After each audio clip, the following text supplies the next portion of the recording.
ਸਤਿ ਸ੍ਰੀ ਅਕਾਲ ਦੋਸਤੋ। ਅੱਜ ਆਪਾਂ ਕੁਲਫੀ ਪਾਠ ਦੇ ਅਤੀ ਛੋਟੇ ਉੱਤਰ ਵਾਲੇ ਪ੍ਰਸ਼ਨ ਕਰਾਂਗੇ। ਪ੍ਰਸ਼ਨ 1, ਕੁਲਫੀ ਕਹਾਣੀ ਦਾ ਲੇਖਕ ਕੌਣ ਹੈ?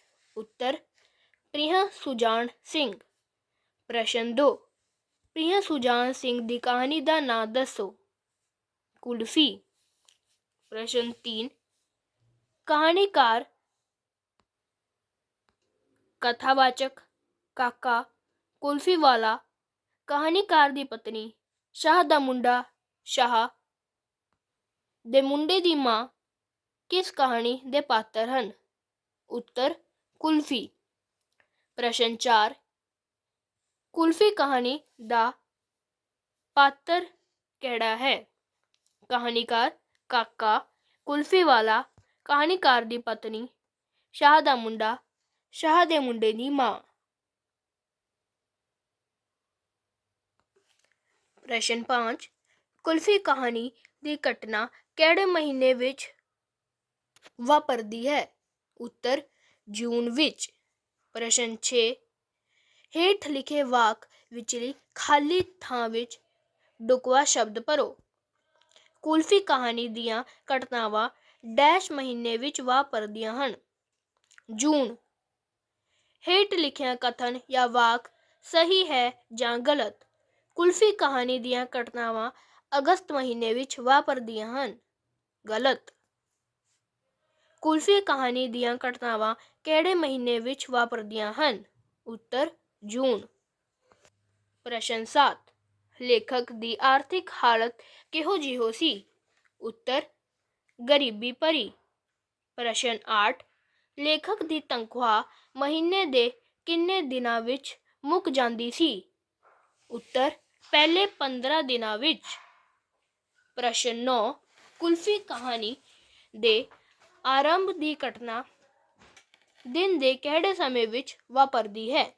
ਜਾਂ ਕੁਲਫੀ ਕਹਾਣੀ ਦੇ ਆਰੰਭ ਵਿੱਚ ਲੇਖਕ ਕਿਸ ਵੇਲੇ ਸੁੱਤਾ ਪਿਆ ਸੀ? ਉੱਤਰ ਦੁਪਹਿਰੇ। ਪ੍ਰਸ਼ਨ 10, ਕੁਲਫੀ ਕਹਾਣੀ ਦੇ ਆਰੰਭ ਵਿੱਚ ਜਦੋਂ ਲੇਖਕ ਦੁਪਹਿਰੇ ਸੁੱਤਾ ਪਿਆ ਸੀ ਤਾਂ ਸਭ ਤੋਂ ਪਹਿਲਾਂ ਬਾਹਰੋਂ ਕੀ ਵਿਕਣ ਦੀ ਆਵਾਜ਼ ਆਈ? ਉੱਤਰ ਮਲਾਈ ਵਾਲੀ ਕੁਲਫੀ। ਪ੍ਰਸ਼ਨ 11, ਲੇਖਕ ਕਿਸ ਚੀਜ਼ ਦੀ ਤੰਗੀ ਨੂੰ ਹਵਾਲਾਤ ਦੀ ਤੰਗੀ ਤੋਂ ਵੀ ਭੈੜੀ ਰਹਿੰਦੀ ਹੈ? ਪੈਸੇ ਦੀ ਤੰਗੀ ਨੂੰ। ਪ੍ਰਸ਼ਨ 12, ਕਾਕੇ ਨੇ ਲੇਖਕ ਨੂੰ ਜਗਾ ਕੇ ਕੀ ਮੰਗਿਆ? ਟਕਾ। ਪ੍ਰਸ਼ਨ 13, ਕੁਲਫੀ ਕਹਾਣੀ ਦੀ ਘਟਨਾ ਕਿਸ ਮਹੀਨੇ ਵਿੱਚ ਵਾਪਰਦੀ ਹੈ? ਜੂਨ ਵਿੱਚ। ਪ੍ਰਸ਼ਨ 14, ਕੁਲਫੀ ਕਹਾਣੀ ਦੀ ਪਹਿਲੀ ਘਟਨਾ ਜੂਨ ਮਹੀਨੇ ਦੀ ਕਿਸ ਤਾਰੀਖ ਨੂੰ ਵਾਪਰਦੀ ਹੈ? 26 ਤਾਰੀਖ ਨੂੰ। ਪ੍ਰਸ਼ਨ 15, ਕੁਲਫੀ ਵੇਚਣ ਵਾਲੇ ਤੋਂ ਮਗਰੋਂ ਕਿਹੜੀ ਚੀਜ਼ ਵਿਕਣ ਲਈ ਆਈ? ਮੁਰਮੁਰੇ। ਪ੍ਰਸ਼ਨ 16, ਪਹਿਲੀ ਜੰਗ ਤੋਂ ਮਗਰੋਂ ਕਿੰਨੇ ਦੇ ਛੋਲੇ ਲਏ ਮੁੱਕਦੇ ਨਹੀਂ ਸਨ? ਤੈਲੇ ਦੇ। ਪ੍ਰਸ਼ਨ 17, ਲੇਖਕ ਕਿਸ ਦੀ ਦੁਕਾਨ ਤੋਂ ਛੋਲੇ ਲੈਂਦਾ ਸੀ? ਉੱਤਰ ਮਸਦੀ ਰਾਮ ਦੀ। ਪ੍ਰਸ਼ਨ 18, ਲੇਖਕ ਦੀ ਆਮਦਨ ਆਪਣੇ ਪਿਤਾ ਦੇ ਮੁਕਾਬਲੇ ਕਿੰਨੀ ਸੀ? ਉੱਤਰ ਬਹੁਤ ਘੱਟ। ਪ੍ਰਸ਼ਨ 19, ਲੇਖਕ ਅਤੇ ਉਸ ਦੇ ਬਾਪ ਵਿੱਚ ਕੌਣ ਵਧੇਰੇ ਪੜ੍ਹਿਆ ਸੀ? ਲੇਖਕ। ਪ੍ਰਸ਼ਨ 20, ਜਦੋਂ ਲੇਖਕ ਨੇ ਕਾਕੇ ਨੂੰ ਕਿਹਾ ਕਿ ਮੁਰਮੁਰਾ ਪੈੜਾ ਹੁੰਦਾ ਹੈ ਤੇ ਕਾਕੇ ਨੇ ਕੀ ਕਿਹਾ? ਮੁਰਮੁਰਾ ਮਿੱਠਾ ਹੁੰਦਾ ਹੈ। ਪ੍ਰਸ਼ਨ 21, ਲੇਖਕ ਨੇ ਕਾਕੇ ਨੂੰ ਮੁਰਮੁਰੇ ਖਾਣ ਨਾਲ ਕਿਹੜੀ ਬਿਮਾਰੀ ਲੱਗਣ ਦਾ ਡਰ ਦਿੱਤਾ? ਖੰਘ। ਪ੍ਰਸ਼ਨ 22, ਲੇਖਕ ਨੇ ਕਾਕੇ ਨੂੰ ਕਦੋਂ ਤੇ ਕਿੱਥੋਂ ਕੁਲਫੀ ਖਿਲਾਉਣ ਦਾ ਲਾਲਚ ਲਾਇਆ? ਸ਼ਾਮੀ ਬਾਹਰੋਂ। ਪ੍ਰਸ਼ਨ 23, ਲੇਖਕ ਆਪਣੇ ਮਾਲਕ ਨੂੰ ਤਨਖਾਹ ਵਧਾਉਣ ਲਈ ਕਿਸ ਡਰ ਕਰਕੇ ਨਹੀਂ ਸੀ ਕਹਿ ਸਕਦਾ?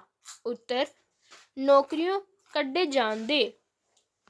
ਪ੍ਰਸ਼ਨ 24, ਲੇਖਕ ਕਿਹੜੇ ਭਿਆਨਕ ਭਵਿੱਖ ਤੋਂ ਡਰਦਾ ਆਪਣੇ ਮਾਲਕ ਨੂੰ ਤਨਖਾਹ ਵਧਾਉਣ ਲਈ ਨਹੀਂ ਸੀ ਕਹਿੰਦਾ। ਉੱਤਰ ਬੇਰੁਜ਼ਗਾਰੀ ਦੇ।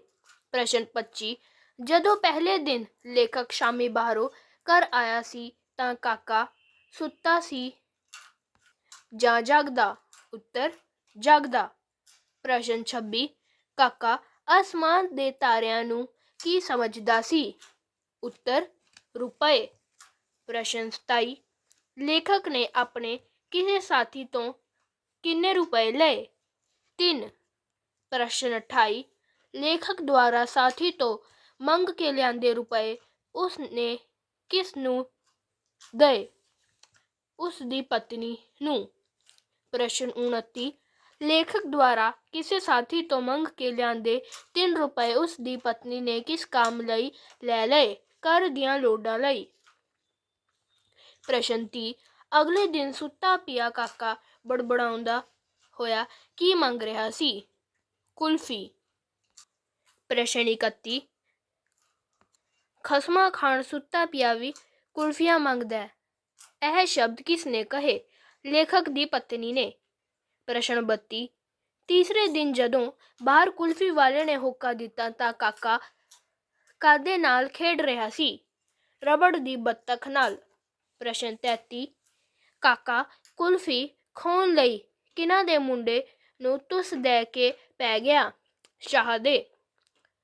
ਪ੍ਰਸ਼ਨ 34 ਸ਼ਾਹ ਦੇ ਮੁੰਡੇ ਤੇ ਕਾਕੇ ਵਿੱਚੋਂ ਕੌਣ ਵੱਡਾ ਤੇ ਤਕੜਾ ਸੀ? ਜਾਂ ਗਲੀ ਦਾ ਬੁੱਲੀ ਕੌਣ ਸੀ? ਉੱਤਰ ਸ਼ਾਹ ਦਾ ਮੁੰਡਾ। ਪ੍ਰਸ਼ਨ 35 ਕਾਕੇ ਦੇ ਧੱਕੇ ਨਾਲ ਸ਼ਾਹ ਦਾ ਮੁੰਡਾ ਕਿੱਥੇ ਡਿੱਗਿਆ? ਨਾਲੀ ਵਿੱਚ। ਪ੍ਰਸ਼ਨ 36 ਸ਼ਾਹ ਦੇ ਮੁੰਡੇ ਦੀ ਉਮਰ ਕਿੰਨੀ ਸੀ? ਉੱਤਰ 8 ਕੁ ਸਾਲਾਂ ਦੀ। ਪ੍ਰਸ਼ਨ 37 ਕਾਕੇ ਦੀ ਉਮਰ ਕਿੰਨੀ ਸੀ? ਉੱਤਰ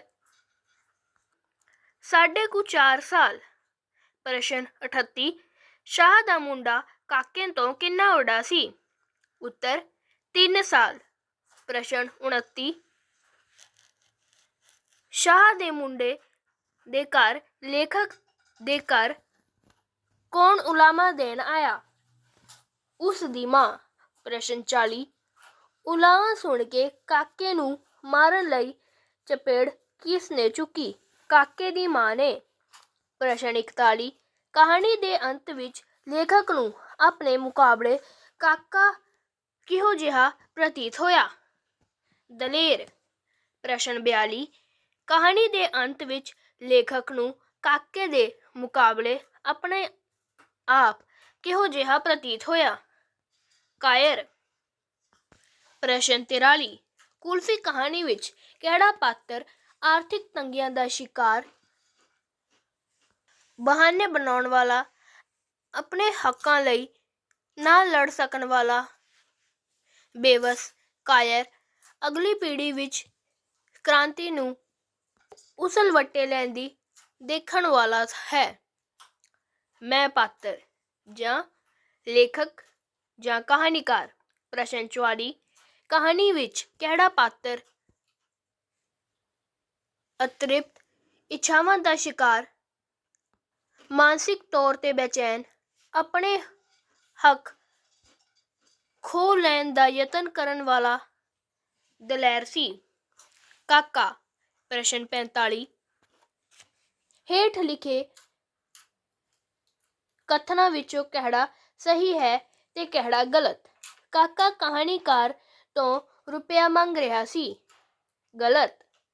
ਕੁਲਫੀ ਕਹਾਣੀ ਦਾ ਆਰੰਭ 26 ਜੂਨ ਨੂੰ ਹੁੰਦਾ ਹੈ। ਸਹੀ।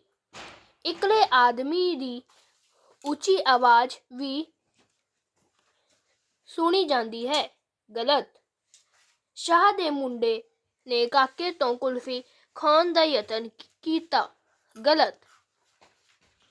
ਪ੍ਰਸ਼ਨ 44 ਹੇਠ ਲਿਖੇ ਵਾਕਾਂ ਵਿਚਲੀਆਂ ਖਾਲੀ ਥਾਵਾਂ ਵਿੱਚ ਢੁਕਵੇਂ ਸ਼ਬਦ ਭਰੋ। ਮਹੀਨਾ ਮੁੱਕਣ ਤੇ ਸੀ ਪਰ ਹਵਾਲਾਤ ਦੀ ਤੰਗੀ ਤੋਂ ਵੀ ਭੈੜੀ ਹੁੰਦੀ ਹੈ। ਬਾਹਰ ਮੁਰਮੁਰੇ ਵਾਲਾ ਉੱਚੀ ਉੱਚੀ ਸਾਡੇ ਬੂਹੇ ਅੱਗੇ ਹੋਕਾ ਦੇ ਰਿਹਾ ਸੀ। ਮੁਰਮੁਰੇ ਨਾਲ ਖੰਘ ਲੱਗ ਜਾਂਦੀ ਹੈ। ਬੱਚੂ, ਬੇਰੁਜ਼ਗਾਰੀ ਤੇ ਭਿਆਨਕ ਭਵਿੱਖ ਨੇ ਮੈਨੂੰ ਕੰਬਾ ਦਿੱਤਾ।